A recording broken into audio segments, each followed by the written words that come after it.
Avant de commencer, j'aimerais vous inviter à participer à une petite expérience qui pourra en révéler beaucoup sur votre force intérieure. Si vous êtes dans un endroit sûr, assis ou allongé, et que vous n'avez aucun problème de santé qui vous empêche de faire des exercices de respiration, faisons quelque chose de simple mais profondément révélateur. Veuillez suivre les instructions calmement et attentivement. Tout d'abord, respirez profondément par le nez, en sentant l'air remplir vos poumons au maximum de leur capacité. Sentez votre abdomen se dilater et votre poitrine se soulever. Maintenant, libérez lentement tout l'air par la bouche, vidant complètement vos poumons. Imaginez que vous libérez toute tension et souci avec cette expiration. Puis, sans réinspirer, retenez votre souffle pendant 15 secondes. Ne vous inquiétez pas si vous ne pouvez pas le maintenir aussi longtemps, vous pouvez respirer lorsque vous en ressentez le besoin. N'oubliez pas qu'il ne s'agit que d'un exercice et non d'un test d'endurance. Ce que vous venez de faire n'est pas un simple contrôle de la respiration. C'est un bref test de volonté et de perception de soi. Pour certaines personnes, 15 secondes s'écoulent sans effort. Pour d'autres, cela peut paraître une éternité. Il y a ceux qui peuvent rester essoufflés pendant 1 minute ou 2 avant de ressentir le besoin impérieux de respirer. Peu importe le temps que vous y parvenez, ce petit défi révèle quelque chose de fascinant, votre capacité à tolérer l'inconfort et la façon dont vous gérez les sensations internes inconfortables. Les psychologues appellent cette capacité « tolérance à la détresse » ou « tolérance à l'inconfort ». C'est la capacité de rester présent et conscient même lorsque les choses deviennent difficiles, inconfortables ou stimulantes. Cette compétence est l'un des meilleurs indicateurs de votre capacité à atteindre des objectifs difficiles et à surmonter les obstacles de la vie. Les personnes ayant une tolérance élevée à l'inconfort ont tendance à persister dans des tâches ardues, à relever les défis avec résilience et à n'abandonner pas facilement face à l'adversité. Aujourd'hui, nous allons explorer une technique révolutionnaire qui peut transformer votre rapport à l'inconfort, qu'il soit physique, émotionnel ou psychologique. Examinons en profondeur comment nous pouvons entraîner notre esprit non seulement à endurer, mais également à comprendre et éventuellement à surmonter les impulsions qui nous détournent souvent de nos objectifs. La scène d'une expérience révélatrice. Imaginez la scène suivante, un laboratoire de psychologie comportementale, doucement éclairé, avec une longue table en bois au centre. Au-dessus, plusieurs paquets de cigarettes non ouverts et des briquets brillants sont soigneusement disposés. Assis autour de la table, un groupe de fumeurs qui ont accepté de participer à une étude. Ils sont tous restés 24 heures sans fumer, une période significative pour quelqu'un habitué à une consommation régulière de nicotine. Avant de commencer l'expérience, ils ont été testés pour confirmer leur abstinence. L'atmosphère est chargée d'attente, ils sont anxieux, certains agités, d'autres regardant les meutes devant eux. L'envie de fumer est presque palpable dans l'air. Une voix calme mais ferme résonne dans la sonorisation du laboratoire, « S'il vous plaît, récupérez vos paquets de cigarettes. » Immédiatement, les participants montrent des signes de soulagement et d'anticipation. Les expressions s'éclaircissent, les mains se tendent rapidement. Mais avant qu'ils puissent faire autre chose, la voix les interrompt, « Stop !» Un silence tendu s'installe. 2 minutes s'écoulent, qui paraissent beaucoup plus longues aux personnes présentes. Maintenant, ouvrez le paquet avec précaution. Les mains travaillent rapidement, mais encore une fois on leur dit « Stop !» Encore 2 minutes d'attente. Le processus continue ainsi, sortez une cigarette. Arrêt. Remarquez la cigarette entre ses doigts. Arrêt. Mettez la cigarette à votre nez et sentez l'arôme. Arrêt. Mettez la cigarette entre vos lèvres, mais ne l'allumez pas. Arrêt. Et ainsi de suite pendant plus d'1 heure, dans un cycle d'anticipation et d'interruption. Pour beaucoup, ce scénario peut ressembler à une véritable chambre de torture psychologique. Une attente constante, interrompue à plusieurs reprises, intensifie le désir et l'inconfort. Cependant, il se passe quelque chose d'intrigant dans cette expérience. La moitié des participants avaient déjà été formés à une technique connue sous le nom de « boost surf ». La technique « surfer sur l'élan ». Le principe de cette technique est simple mais puissant. Lorsque vous ressentez une forte envie, qu'il s'agisse de fumer, de trop manger, de tergiverser ou de tout autre comportement indésirable, plutôt que de la combattre ou de céder immédiatement, vous le remarquez. Imaginez-vous comme un surfeur face à une vague dans l'océan. Vous ne pouvez pas arrêter la vague, mais vous pouvez décider comment interagir avec elle. Vous regardez la vague approcher, reconnaissez sa force et choisissez le bon moment pour agir. De même, avec l'élan, vous remarquez que le désir se construit, vous atteignez son apogée et vous le regardez inévitablement passer. Cette approche est basée sur les principes de la thérapie cognitivo-comportementale et de la pleine conscience. Au lieu de supprimer ou d'éviter les sentiments inconfortables, vous les reconnaissez sans jugement et leur permettez de suivre leur cours naturel. Cela réduit l'intensité de l'impulsion et diminue la probabilité d'agir de manière automatique et indésirable. Une autre expérience, la tentation des chocolats. Dans une expérience similaire, des personnes diagnostiquées avec des crises de boulimie ont été invitées à participer à une étude. Chaque participant a reçu une boîte transparente remplie de délicieux chocolats, ceux qui fondent dans la bouche et évoquent les sensations les plus agréables. La mission était claire et exigeante, emporter la boîte avec soi pendant 48 heures sans consommer aucun chocolat.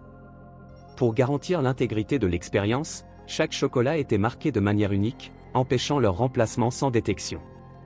Encore une fois, un groupe de participants a été formé à la technique du momentum surf. Ils ont appris à reconnaître et à observer leurs désirs sans pour autant y céder immédiatement. Ils ont été encouragés à remarquer les sensations physiques et émotionnelles qui surgissaient lorsqu'ils voyaient et sentaient les chocolats, sans jugement ni répression. Des résultats qui impressionnent. Les résultats des deux expériences étaient impressionnants et révélateurs.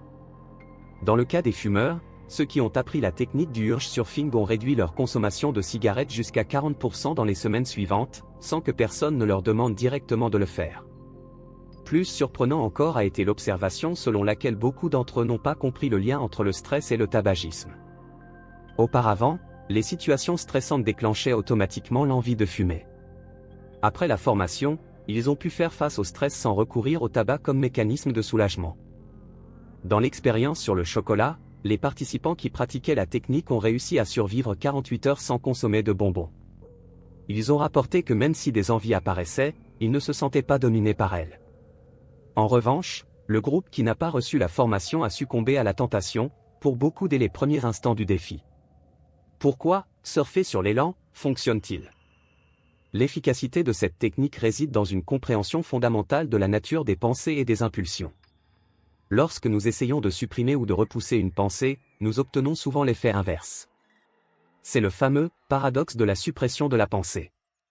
Si je vous dis de ne pas penser à un éléphant rose, il y a de fortes chances que l'image vous vienne immédiatement à l'esprit. Plus vous essayez de ne pas y penser, plus cela devient présent. De même, lorsque nous ressentons un désir ou une impulsion et essayons de le supprimer, nous dépensons de l'énergie mentale et émotionnelle dans cette lutte interne. Cette résistance peut augmenter le stress et intensifier l'impulsion même que nous voulons éviter. En acceptant l'envie comme une sensation passagère sans jugement ni résistance, nous lui permettons de suivre son cours naturel et de s'apaiser d'elle-même. De plus, la technique favorise la connaissance de soi. En observant nos sensations physiques et émotionnelles, nous en apprenons davantage sur les déclencheurs qui déclenchent nos comportements indésirables. Cette prise de conscience nous donne le pouvoir de choisir différentes réponses plus alignées avec nos objectifs. Application au-delà des dépendances. Bien que les exemples mentionnés soient liés au tabagisme et à la frénésie alimentaire, la technique du surf impulsif a des applications beaucoup plus larges. Cela peut être efficace pour gérer l'anxiété, les pensées négatives, la procrastination, les habitudes néfastes et même améliorer les relations interpersonnelles. Les recherches indiquent que les personnes qui adoptent cette approche augmentent considérablement leurs chances de réussite dans leurs projets de perte de poids à long terme. Dans les études sur la gestion du stress, les personnes qui pratiquent l'observation sans jugement signalent des niveaux d'anxiété plus faibles et une plus grande satisfaction dans la vie. Comment pratiquer la technique Surf the Momentum? Si vous souhaitez essayer cette technique, voici un guide étape par étape pour vous aider à démarrer. 1. Reconnaître l'impulsion. Lorsque vous ressentez un désir ou une envie intense, arrêtez-vous un instant. Prenez conscience que vous ressentez ce sentiment. N'essayez pas de le supprimer ou de céder immédiatement. Reconnaissez simplement sa présence. 2. Respirez profondément. Respirez profondément et lentement. Inspirez par le nez en comptant jusqu'à 4, maintenez pendant une seconde et expirez par la bouche en comptant jusqu'à 6. La respiration profonde aide à calmer votre système nerveux et à attirer votre attention sur le moment présent. 3. Observez les sensations corporelles. Dirigez votre attention sur les sensations physiques associées à l'envie. Il peut s'agir d'une tension au niveau de l'estomac, d'une oppression dans la poitrine, de picotements dans les mains. Observez ces sensations sans les juger comme bonnes ou mauvaises. Remarquez simplement où ils se manifestent dans votre corps. 4. Acceptez les sentiments sans jugement. Permettez-vous de ressentir ce que vous ressentez. Reconnaissez qu'il est naturel d'avoir des désirs et des impulsions. Évitez de vous critiquer ou de vous blâmer. L'acceptation réduit la résistance interne et diminue l'intensité de l'impulsion. 5. Utilisez la respiration comme encre. Continuez à respirer profondément, en utilisant votre respiration comme point de concentration. Si votre esprit commence à vagabonder ou si l'envie s'intensifie, ramenez doucement votre attention sur votre respiration. 6. Visualisez l'impulsion comme une vague. Imaginez l'élan comme une vague dans l'océan. Visualisez-le grandir, atteindre un sommet, puis finalement ralentir et s'écraser sur la plage. Sachez que, comme les vagues, les impulsions ont un cycle naturel et ne durent pas éternellement. 7. N'oubliez pas votre plus grand objectif. Réfléchissez à vos objectifs et à vos valeurs les plus profondes. Pourquoi est-il important pour vous de résister à cette envie? Comment cette décision correspond-elle à la personne que vous voulez être? Cette réflexion renforce votre motivation intrinsèque. 8. Restez dans le moment présent. Évitez de vous soucier de l'avenir ou de ruminer le passé. Concentrez-vous sur l'ici et maintenant. Chaque instant est l'occasion de choisir une réponse consciente. 9. Attendez que l'impulsion passe. Avec patience, regardez l'élan s'atténuer. Cela peut prendre quelques minutes ou seulement quelques secondes. Ayez confiance que cela passera et que vous contrôlez vos actions. Dites, félicitez-vous pour votre choix conscient. Reconnaissez les efforts que vous faites et célébrez vos petites victoires. L'autocompassion est essentielle pour maintenir la motivation et progresser. L'importance d'une pratique régulière. Comme toute compétence, la technique du surf dynamique s'améliore avec la pratique. Cela peut paraître difficile au début, surtout si vous avez l'habitude de réagir immédiatement à vos envies. Cependant, au fil du temps, vous développerez une plus grande conscience de soi et un meilleur contrôle émotionnel. Pensez à intégrer des pratiques de pleine conscience ou de méditation dans votre routine quotidienne. Ces pratiques renforcent la capacité d'être présent et conscient, facilitant l'application de la technique en cas de besoin. La science derrière la technique. L'efficacité de la technique du surf impulsionnel est ancrée dans des études scientifiques sur la neuroplasticité et la régulation émotionnelle. Lorsque vous pratiquez l'observation consciente, vous entraînez votre cerveau à réagir différemment aux stimuli. Les voies neuronales associées au comportement impulsif s'affaiblissent, tandis que de nouvelles connexions plus saines se renforcent. De plus, cette approche réduit l'activation de l'amygdale, la région du cerveau responsable des réponses émotionnelles intenses, et augmente l'activité du cortex préfrontal, associé à la planification et au contrôle exécutif. Cela signifie que vous devenez plus capable de prendre des décisions rationnelles plutôt que de réagir automatiquement. Surmonter les défis courants. Il est important de reconnaître que le chemin vers le changement n'est pas linéaire. Il y aura des moments où vous pourrez céder à vos impulsions, et ce n'est pas grave. L'important est de ne pas se juger durement. Utilisez ces expériences comme opportunités d'apprentissage. Si vous constatez que vous rencontrez des difficultés persistantes, envisagez de demander l'aide d'un professionnel, comme un psychologue ou un thérapeute. Ils peuvent vous fournir des conseils personnalisés et des techniques supplémentaires pour vous aider dans votre voyage. Intégration avec d'autres habitudes saines. La technique du surf impulsif est un outil puissant, mais elle fonctionne encore mieux lorsqu'elle est combinée à d'autres habitudes saines. Voici quelques suggestions. Exercice physique régulier. L'activité physique libère des endorphines, qui améliorent l'humeur et réduisent le stress, réduisant ainsi la probabilité de céder aux impulsions. Alimentation équilibrée. Des nutriments adéquats soutiennent la santé mentale et physique, contribuant à une meilleure régulation émotionnelle.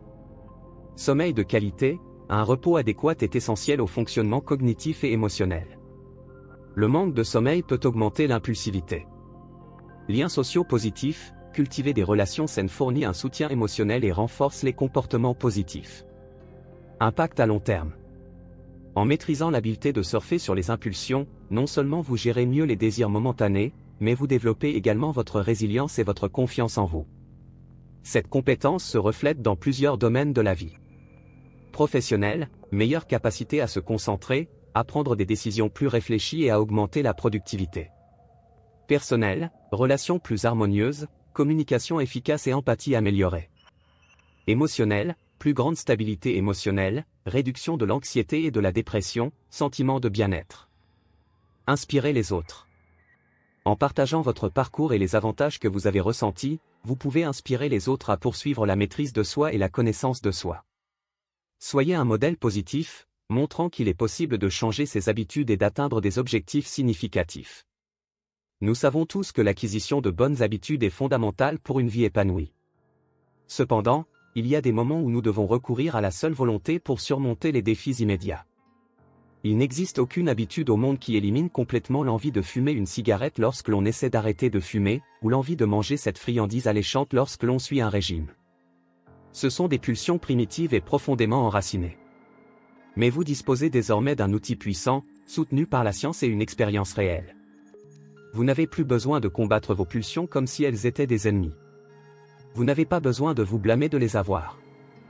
Au lieu de cela, vous pouvez les observer, les comprendre et les laisser passer sans dominer vos actions. Vous pouvez surfer sur la vague de l'élan et en ressortir plus fort et plus conscient. Si cette connaissance vous a interpellé, je vous invite à approfondir encore plus. Activez les notifications et restez à l'écoute des prochaines vidéos, dans lesquelles nous explorerons d'autres techniques scientifiques pour renforcer votre volonté, améliorer votre connaissance de soi et transformer votre vie de manière significative. N'oubliez pas que le voyage vers la maîtrise de soi est continu et enrichissant. Chaque pas que vous faites vers un contrôle conscient de vos actions est un investissement dans un avenir meilleur et aligné sur vos véritables valeurs. Jusqu'à la prochaine vidéo, où nous continuerons ensemble ce voyage de découverte et de croissance personnelle.